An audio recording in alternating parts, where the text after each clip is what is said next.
The first-century poet Ovid wrote a series of books collectively known as the Metamorphoses. This work comprised of 15 individual books that were about Roman history and mythology. One of the most famous stories in the Metamorphoses was about the violation of Philomela. This story incorporated the classical themes of infidelity, lust, honor, and piety. Our story begins in a time when the barbarians were attacking the Greek city of Mopsopius. Mopsopius' ally, Athens, was not able to protect it because Athens was fighting its own war against another barbaric tribe.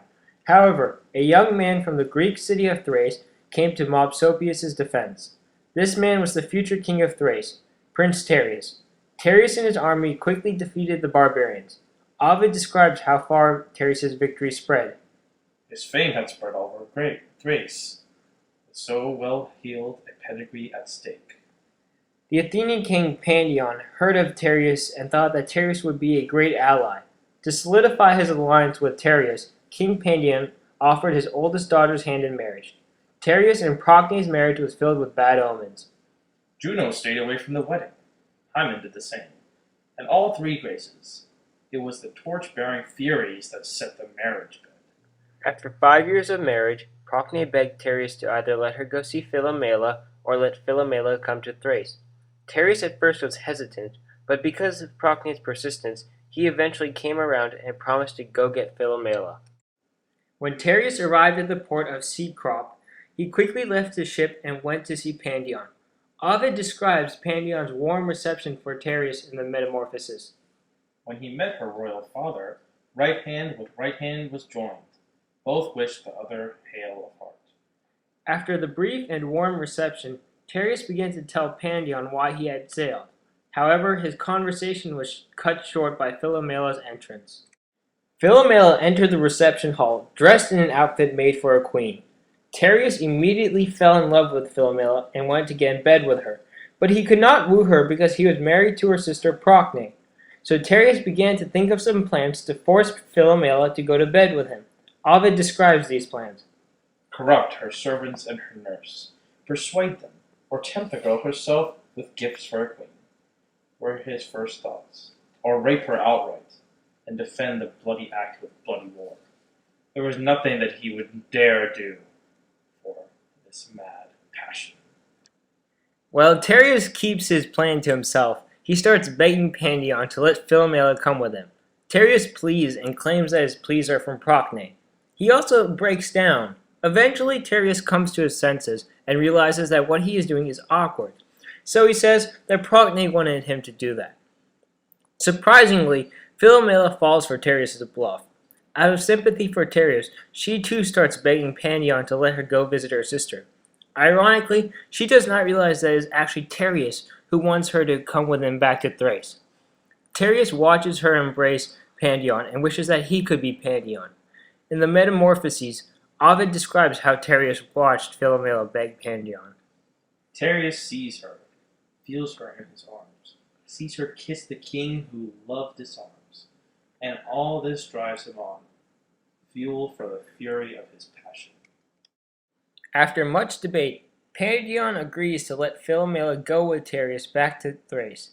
But before the two sail for Thrace, Pandion joins their hands for an oath. Ovid narrates the oath in the Metamorphoses. I know it's what both daughters want, and you too, Tereus, dear son. It's all for the best. You know our bonds. I place her in your trust, and pray by the gods you guard with a father's love. Send her back soon to my last years. I grudge each that she's not here with me. And Philomela, if you love me, don't stay too long. One daughter being gone is quite bad enough. With these words and a kiss, he saw her off, punctuating each request with a tear. He joined both their right hands to make them swear to keep all the conditions that he had laid down. After Pandion had completed the oath, Tereus and Philomela boarded Tereus' magnificent battleship. The entire way to Thrace, Tereus stared at Philomela. When the ship finally reached Thrace, Tereus violently grabbed Philomela and dragged her to a hut in the middle of the forest. In the hut, Philomela begged Tereus to tell her where Procne was. But Tereus laughed at her. What he told her was that he planned to violate her in the very hut she was sitting in. Ovid describes what happened next in a simile that has been remembered throughout the ages. She trembles like a lamb who can't believe she is safe, thrown off and wounded by a wolf. A dove with bloody plumage shaking itself, afraid still of the claws that ripped through it. After the unthinkable act, Tereus cuts off her tongue and leaves her imprisoned in the hut for a whole year. The god had journeyed through the year's 12 signs when Philomela finally hatched a plan to avenge Tereus. She decided to knit a quilt which showed Tereus violating her. After Philomela completed the quilt, she would take it to Procne. The great Roman poet Ovid describes Philomela making the quilt. She hung a Thracian warp across her loom, and on it white wove signs with purple woof, and that told the crime.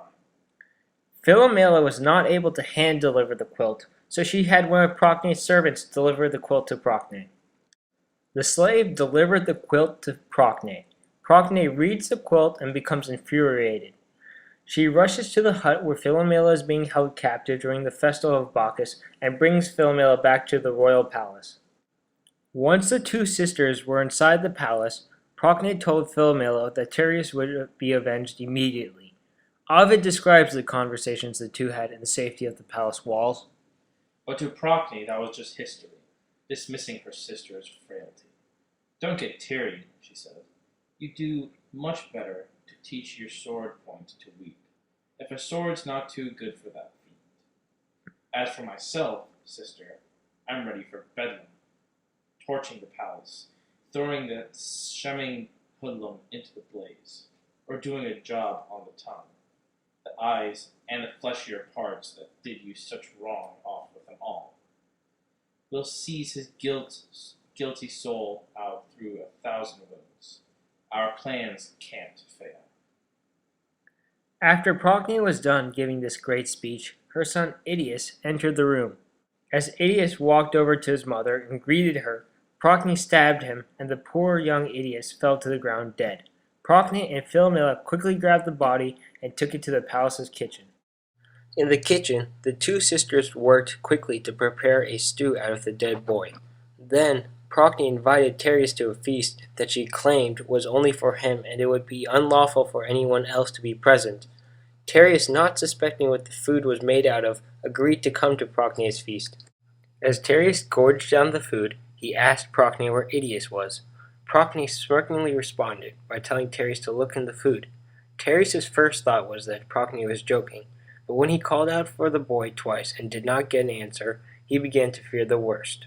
Just as Tereus was turning to Procne, Philomela entered the dining hall with Idias' head. She rolled Idias' head to Tereus, who let out a muffled shriek. Tereus then took his sword and charged the two sisters. Just as Tereus was in striking range of Philomela and Procne, the two sisters turned into birds and flew away. Tereus was left there screaming and weeping for his son.